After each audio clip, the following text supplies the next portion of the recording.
네, 안녕하세요. KBS 워싱턴 지국입니다. 한 주만에 다시 찾아뵙습니다. 방송에 모두 담지 못한 뒷이야기, 그리고 KBS 워싱턴 특파원들이 현장에서 보고 듣고 느끼는 생생한 미국 생활을 줌인해서 전해드리는 워싱턴 특파원 줌인. 네, 먼저 김기현 특파원. 네, 김기현입니다. 이번 주에도 의미 있고 재미있는 이야기 함께 나눴으면 좋겠습니다. 네, 안녕하세요. 이정민 기자입니다. 네, 안녕하세요. 워싱턴 유일 PD 특파원 안주식입니다. 저는 김양순입니다. 오늘 주제는 지금 한국에서 다들 고생 많이들 하고 계시죠? 미국도 만만치 않습니다. 겉으로 보기에는 마스크 벗어 던지고 미국 사람들 막 놀러 다니고 있는데 미국 코로나 상황 지금 괜찮은 거야? 마스크 벗어 던지더니 다시 쓴다고 하는 얘기도 나오던데 그건 도대체 왜 그런 거지? 에 대한 궁금증들이 많으시더라고요. 실제 상황이 어떤지 지금 미국의 현지에 있는 저희가 전해드리겠습니다. 먼저 이정민 특파원, 이제 부임한 지가 한 달? 아직 얼마 안 됐잖아요. 처음에 공항에 도착했을 때 좀 깜짝 놀라셨다고. 6월까지 한국에 있었으니까 한국에서는 모두가 마스크 안 쓰면 민폐잖아요. 이게 지하철역에서 그렇게 다닥다닥 붙어서도 다 마스크 쓰고 있고 여기 오니까 일단 공항에 딱 내리자마자 아무도 마스크를 안 쓰고 있었어요. 그리고 제가 7월 1일부터 일을 시작해서 4일에 여기 독립기념일이 있었죠. 그래서 독립기념일에 저희가 취재를 나갔었는데 여기 워싱턴 모뉴먼트라고 이제 많이 아마 하우스 오브 카드 보신 분들 많이 보셨을 거예요. 이렇게 연필탑같이 생긴 뾰족한 탑.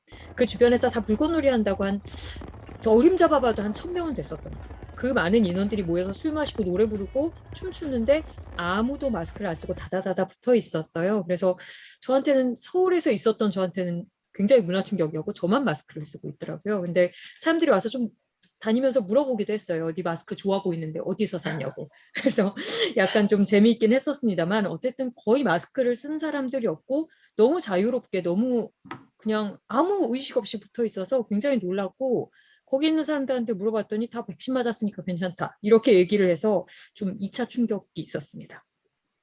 네, 마스크 근데 지금은 안 쓰고 다니시는 것 같던데요? 저 지금은 약간 좀 다들 안 쓰고 다니니까 약간 저도 좀 무감각해지는 것 같아요. 그래서 가끔 까먹기도 하고. 네, 무감각해질 만큼 더 오래 계신 분이 한 분 계시죠. 안주식 특파원. 마스크 사무실에서 제일 먼저 벗으신 것 같아요. 너무 답답하고 괴로워서 마스크 벗으라는 지침이 나오자마자 먼저 벗어 던졌는데요. 사실 제가 2년 됐는데 작년 1년은 거의 지옥에서 살다가 탈출한 느낌? 뭐 그렇게 볼 수 있을 것 같습니다. 사실 한국에 계신 여러분들이 이제 그러니까 그 단신 뉴스를 통해서 접하는 미국의 모습은 제가 1년 동안 겪었던 모습하고 좀 다를 수 있다고 생각드는데요.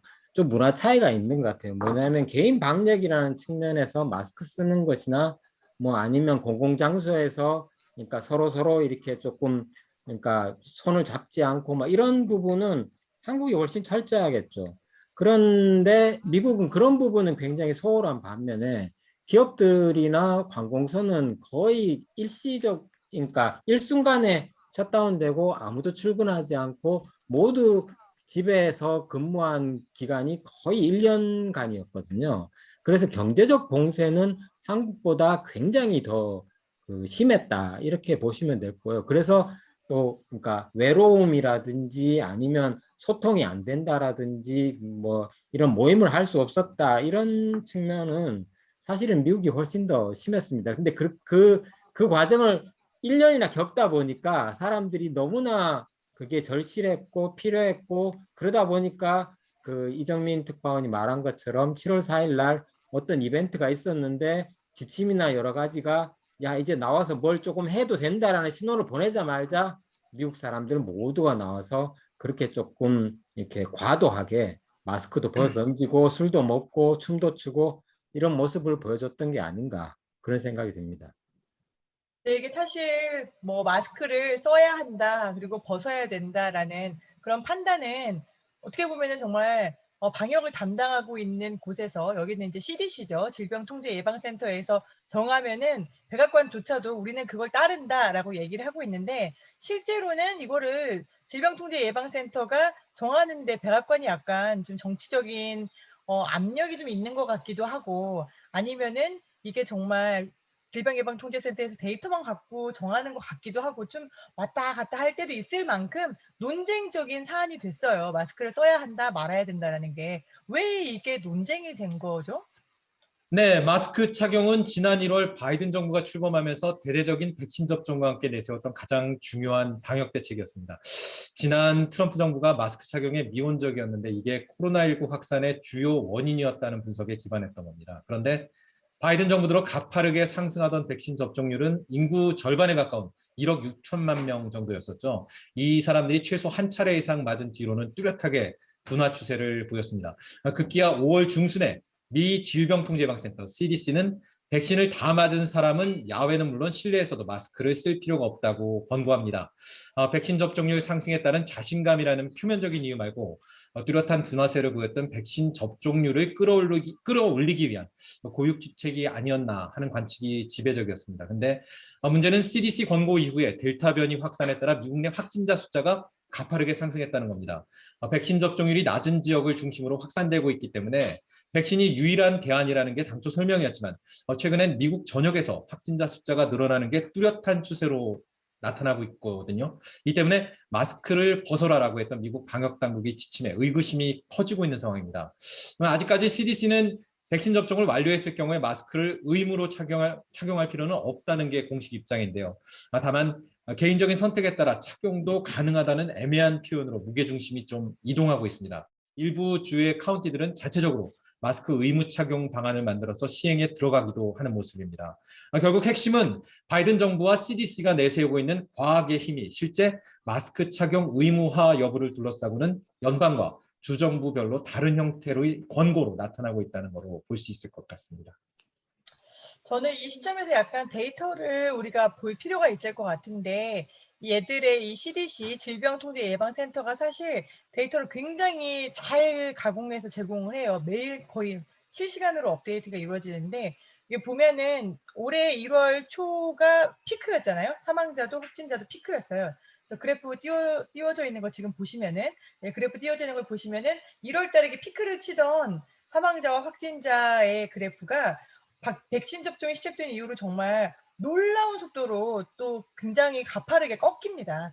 아주 가파르게 또 꺾여가지고서는 계속해서 내려가는 추세를 보이다가 이게 정말 불과 3주 전, 불과 2주에서 3주, 즉 델타 변이라는 게 미국을 강타하기 시작하니까 살짝 이 끝에 그래프의 끝이 머리가 이렇게 살짝 들리기 시작해요. 머리가 살짝 들리기 시작하더니 이게 다시 가파르게 올라가는 속도가 보이거든요.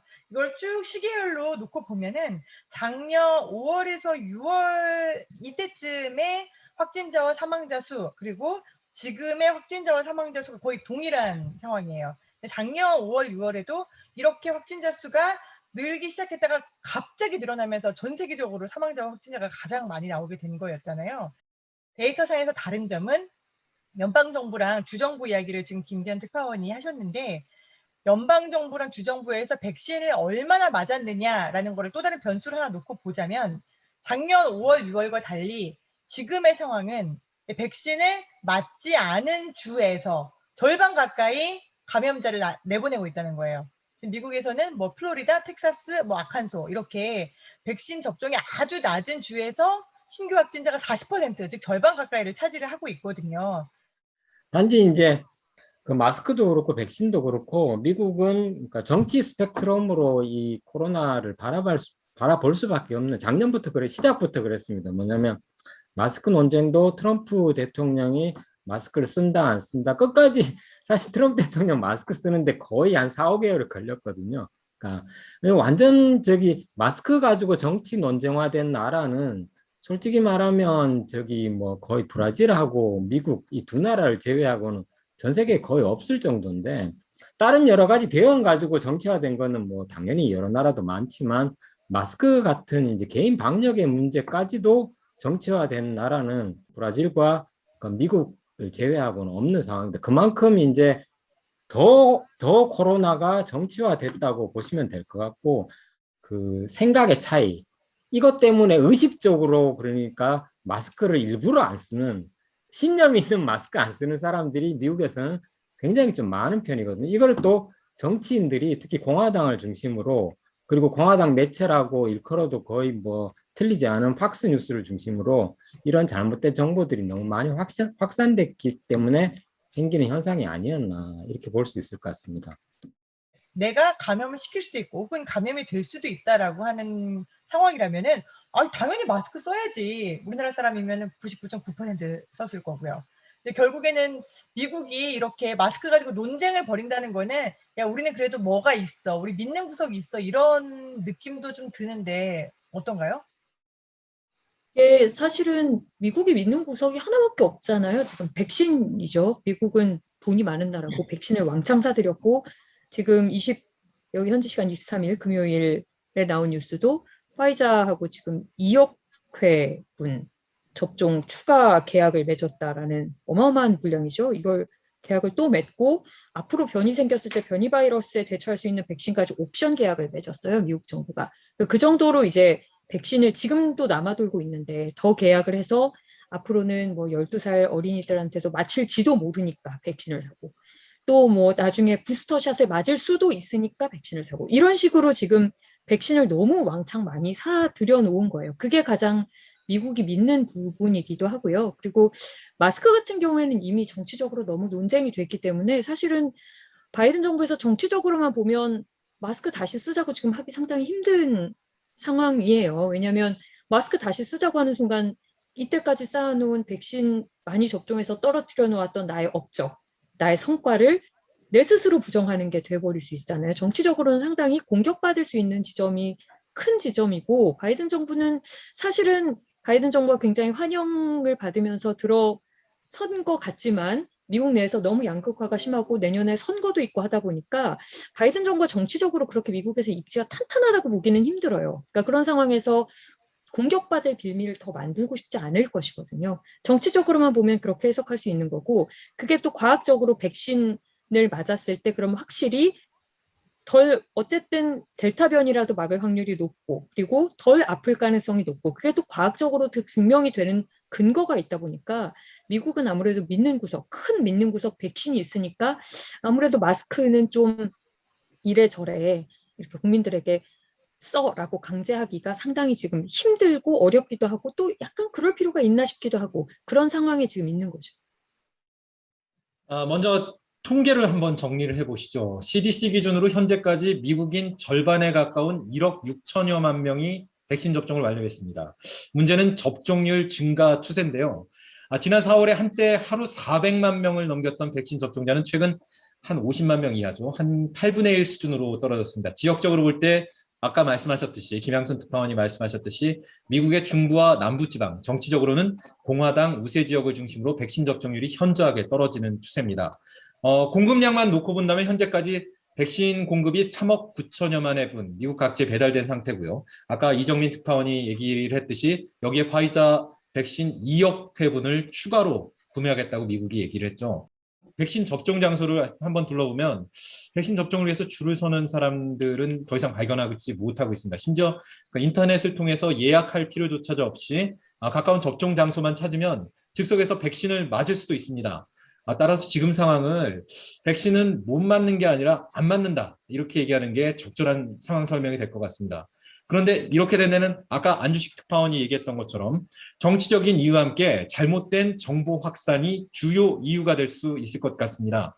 이렇기 때문에 바이든 정부 백신 접종 확대 드라이브에 대한 반감이 공화당 지지자들을 중심으로 여전하고 여기에 인터넷과 모바일을 중심으로 계속해서 확산되고 있는 백신 음모론이 원인으로 지목되고 있는 겁니다. 바이든 정부는 이 때문에 허위 정보와 전쟁을 선포하고 인터넷과 모바일을 중심으로 확산되는 정보에 거짓이라는 문구를 포함시키는 등 여러 가지 방안을 추진하고 있는데 얼마나 효과를 거둘 수 있을지는 지켜봐야 될 것 같습니다. 다만 그동안 백신은 개인의 선택이라며 소극적이었던 미 공화당 내 상하원 지도부가 나서서 백신 맞을 것을 권고하는 등 태도가 변하는 건 지켜볼 만한 대목이라는 관측입니다. 그만큼 델타 변이 확산세가 무섭다는 반증일 것으로 보이는데요. 공화당 의원들이 이제 막 팔뚝을 걷어 올려서 백신을 맞는 거를 보니까 전 6개월 만에 이제 공화당에서 대놓고 백신을 맞는 모습을 본 거거든요. 지금 상황이 좀 심각하긴 한가 보다라는 느낌이 좀 피부로 오기는 했어요. 바이든 정부는 이제 민주당이고 사실 민주당 의원들 지금 상하원의 민주당 의원의 접종률은 100%거든요. 100%인데 공화당 의원의 접종률은 공개를 안 하고 있어요. 그래서 바이든 정부가 보기에는 공화당이 이렇게 도와주는 게 내심 고마울 것 같기도 하고 그동안 안 도와줬던 거에서 좀 약간 화가 나기도 했을 것 같고 여러 가지 좀 당혹감이 좀 브리핑에서 묻어나는 것 같기도 하던데요. 여기 시간으로 목요일, 지난주 목요일이죠. 목요일에 브리핑을 했는데, 뭐, 저희가 알고 있는 뭐 파우치 박사, 한국에서도 많이 나오잖아요. 그 다음에 왈란스키라고 CDC의 또 국장이 있습니다. 이 사람들이 한 30분 동안 자기네들도 화상으로 이 브리핑을 해요. 줌 같은 걸로. 그러면서 계속 한 4명, 5명이 돌아가면서 계속 백신의 중요성에 대한 과학적 근거를 계속됩니다. 이래서 백신이 맞아야 되고 이래서 백신이 효과가 있고 이거를 30분, 40분을 하는 거예요. 그러니까 그 얘기인즉슨 백신을 이제 너무 안 맞으니까 이렇게 물량을 쌓아놨는데 너무 안 맞으니까 설득을 계속 시키는 거죠, 사람들을 과학적으로. 그리고 그 이전에 한 주쯤 전에 바이든 정부에서 너무 소셜미디어, SNS를 통해서 이 헛소문이 많이 퍼져서 안 맞는 것 같다면서 뭐 물론 잘 되진 않았지만 소셜미디어와의 전쟁도 막 선포하고 그랬었거든요. 그러니까 지금 그 미국 정부에서 하는 거는 믿을 구석이 아까 말했듯이 백신밖에 없으니까 이 백신을 맞으라고 사람들을 설득하는 게 아주 굉장한 관건인 거예요. 그래서 계속 사람들을 아주 갖가지 근거와 갖가지 데이터를 들이대면서 맞아라, 맞아라, 맞아라. 그걸 계속 브리핑을 아주 굉장히 열심히 하고 있는 거죠. 이게 변이가 계속 나와도 우리는 마스크는 논쟁을 할 만큼 쓰기 싫고 안 쓰는 사람도 많고 강제로 씌울 수도 없는 거고 트래킹 얘들 뭐 이제 걸린 사람들이 어디에 갔는지 동선 추적하고 누구를 만났는지 트래킹하는 거는 아예 처음부터 시도조차 안 했고 그러면은 백신을 가고 우리는 방역은 사실상 포기야 라는 이 선택 맞다라고 우리가 내년 이맘때쯤 그게 사실 옳은 선택이었어 이렇게 얘기할 수 있을까요? 성공 여부를 떠나서 백신 이외에 대책이 없습니다. 그러니까 작년에 명확하게 드러났듯이 미국은 공공보건 시스템이 우리나라와 같은 나라 완전히 다른 시스템이거든요. 여기 뭐 CBS에서 저기 백신 놓는다고 뭐 굉장히 편한 것처럼 이렇게 저기 알려져 있지만 사실 보건소가 우리나라처럼 많지가 않기 때문에 CBS가 보건소 역할을 대행하는 겁니다. 그리고 그 작년에 명확하게 드러났듯이 그러니까 그 어떤 그 트래킹, 그러니까 추적 조사를 하거나 아니면 그 기본 방역 시스템을 그 할 지역에 공공 의료 시설이 없습니다. 여기는 굉장히 전염병에 취약할 수밖에 없는 구조를 갖고 있고 이게 단기간에 해결될 수도 없는 구조거든요. 그러니까 현재로서는 그러니까 성공 여부와 관계없이 백신 이외에 어떠한 해결책도 존재할 수 없습니다. 단지 제가 말씀드리고 싶은 거는 뭐 2차 세계대전 이후로 미국의 굉장히 강점이라고 하는 거는 굉장히 집중해서 대량 생산해서 어떤 그 문제를 전격적으로 해결하는 엄청난 그 집중 파워를 갖고 있잖아요. 백신도 그러니까 굉장히 그런 면모를 보여줬거든요. 미국을 중심으로 해서 굉장히 단기간에 많은 돈을 그 예산을 투입해서 굉장히 빠른 속도로 개발했고 미국은 굉장히 많은 양의 백신을 전국에 배포할 수 있는 능력도 보여주긴 했습니다. 그래서 지금 현재로서는 유일한 이제 그 방법이고 이것이 실패한다면 크나큰 나락에 빠진다. 현재로서는 현재로서는 성공해야만 한다. 이렇게 말할 수 있습니다. 네, 전염병이 돌면 먼저 확산 저지에 총력을 기울이면서 시간을 벌고 백신이 나오면 최대한 빨리 많은 사람들이 맞도록 한다는 게 세계 각국 방역 당국의 기본 대응 전략이죠. 미국은 일단 확산 저지에는 실패한 게 분명합니다. 60만 명이 넘는 사망자와 인구 10%가 넘는 3,400만여 명이 감염됐는데 엄청난 후과를 경험한 거죠. 이런 상황에서 두 번째 대응, 즉 조속한 백신 접종 확대로 가야 하는데 이게 실질적으로는 일정 정도 이상 효과를 내지 못하고 있는 게 문제입니다. 하지만 미국으로선 아까 안주식 특파원이 얘기했듯이 다른 선택의 여지가 없다고 봐야 될 것 같습니다. 백신 접종 확대에 따라 일단 중증 환자는 물론 사망자 숫자가 줄어든 게 분명하다는 게 효과로 나타나고 있기 때문이죠. 12세 이하로 접종 대상을 확대하고 변이 바이러스에 대해서도 부스터샷을 고민하고 있는데 이 이유가 바로 백신에 집중해야 된다라는 걸로 관측이 됩니다. 네, 방금 세계 각국 이야기를 했는데 사실 세계 각국이 벌이고 있는 어떻게 보면 방역 실험입니다. 방역 실험에 다 촉각을 곤두세우고 있는데 영국이 일단 깃발을 들었어요. 보리스 존슨 총리, 우리는 백신 많이 맞았어. 그러니까 코로나와 함께 갈 거야. 방역보다는 그냥 일상생활이 먼저야 라고 실험 시작했거든요. 이 선택은 어떻게 보세요, 이정민 특파원?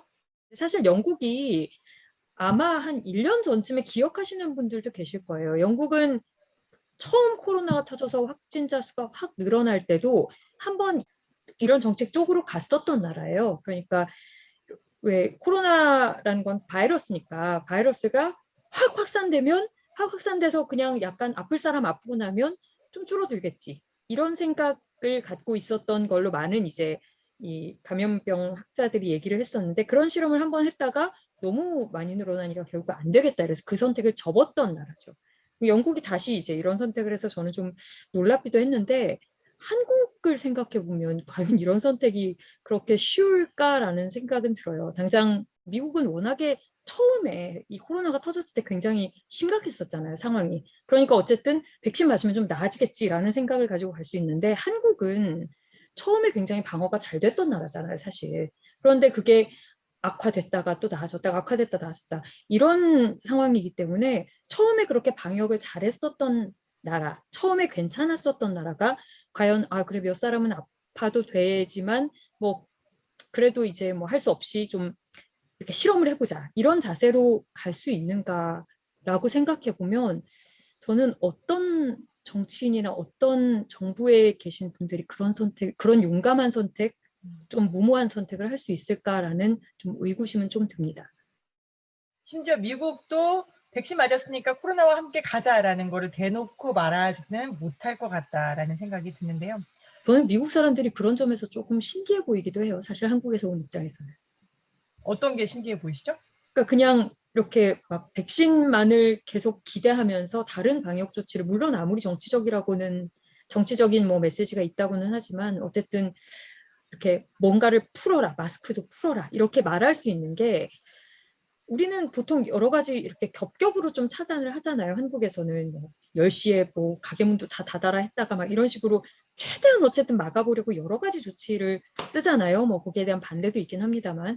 근데 여기서는 백신 하나에다 모든 걸 올인하고 다른 건 확 버리고 섣불리 이제 다시 이렇게 그런 조치들을 복원하지 못하는 게 조금 한국에서 온 기자의 눈을 보면 조금 의아한 그런 우리와는 좀 다른 모습이기도 합니다. 제가 볼 때는 미국 정치 시스템이 굉장히 정쟁화에 특화됐거든요. 특히 이제 그 트럼프 시대에 들면서 모든 사안이 정쟁으로 귀결되는 경우가 너무 많아졌습니다. 그게 소위 말하는 문화전쟁이라는 걸 지금 벌이고 있지 않습니까? 문화전쟁이라는 거는 어떤 측면에서 보면 본질적인 문제나 경제적인 문제에 집중한다기보다는 취향의 문제로 상대방을 적으로 규정한다는 거거든요. 그러니까 이게 취향으로 상대방을 규정한다는 거는 단기간에 그룹핑하기 좋고 상대방을 공격하기는 좋지만 어떤 문제에 대처하는 데는 굉장히 취약할 수밖에 없는 그런 구조를 갖고 있잖아요. 허위 전쟁이죠. 어떤 측면에서 보면 정쟁을 위한 정쟁이고 한국에서도 그런 모습이 없는 건 아니지만 사실 코로나로 드러난 미국의 민낯은 그런 쓸데없는 정쟁이 과학을 압도해 버리고 굉장히 기본 방역 조치는 강력하게 실시할 수 없는 구조를 만들어 버렸고 그래서 외통수로 몰려서 백신에 매달릴 수밖에 없는 어찌 보면 굉장히 우리가 생각하는 미국보다는 굉장히 좀 불쌍하다, 처연하다, 저렇게 가서는 안 되겠다 뭐 이런 모습까지도 보인다고 할 수 있겠습니다. 한 가지 간과하지 말아야 될 것은 미국이라는 나라는 락다운을 세게 경험했던 나라인 거죠. 그러니까 말 그대로 바닥까지 갔다가 지금 올라온 상황이에요. 이 바닥까지 갔다 올라온 상황이라고 얘기하는 것은 상대적인 감정이 있을 텐데 그 당시에 안주식 특파원은 그 워싱턴 DC에 계셨다고 얘기하는데 저한테 해주셨던 얘기가 작년 3월, 4월 달에 워싱턴 DC에 사람이 하나도 없는 유령 도시가 되었다라는 얘기를 하셨었거든요. 그런 공포를 가지고 있는 상태에서 지금 이만큼 왔다는 거죠. 그렇기 때문에 우리가 느끼는 것과는 전혀 다른 상황으로 이걸 받아들일 수 있다라는 생각이 들기는 합니다. 그 정도를 이해한다고 하더라도 한국과 영국 그리고 미국 이런 상황을 이렇게 평면적으로 비교하기는 좀 어렵지 않을까라는 생각이 들고 한국의 판단, 한국 정부의 판단, 영국 정부의 판단, 그리고 미국 정부의 판단, 그 판단 자체는 어떻게 얘기하면 좋을까요? 그 여론의 힘, 여론의 그 방향타 그것을 타고 가고 있다라고밖에 볼 수 없을 것 같다라는 생각이 듭니다. 워싱턴 포스트가 보도한 바에 따르면은 미국 사람들이 자신의 친구 혹은 가족 중에 한 명을 잃은 사람이 25%라고 해요. 그만큼 많은 사람들이 바로 직접적인 죽음을 경험한 건데요. 그래서 이 미국인들이 지금 백신을 맞았기 때문에 코로나에 대한 공포가 사라졌다라고 말하기는 어려운 것 같습니다. 무엇보다 더 깊숙이, 아주 깊숙이 트라우마가 더 내재되어 있다는 생각이 드는데요. 한동안 백신을 맞아야 한다라는 얘기를 막 줄기차게 떠들어대던 방송들이 백신을 다 맞으니까 그 얘기는 안 했어요. 안 하다가 지금 현재 확진자가 치솟는 것 같은데라고 했더니 이제는 정말 공화당의 매체라고 입이라고 불리는 폭스뉴스마저도 파우치 박사를 불러다가 앉혀놓고 우리 백신 왜 맞아야 되는 거지? 라는 이야기를 하고 있습니다. 그만큼 그 안에 정쟁보다도 더 깊은 트라우마가 이제는 자리 잡았다라고 보여지기도 하는데요. 앞으로 백신 미국이 얼마나 더 맞을지 아니면 계속 이렇게 안 맞을지 버틸지 알 수 없습니다. 저희가 워싱턴 특파원 줌인에서 계속 전해드리겠습니다. 구독, 좋아요 부탁드려요. 감사합니다. 감사합니다.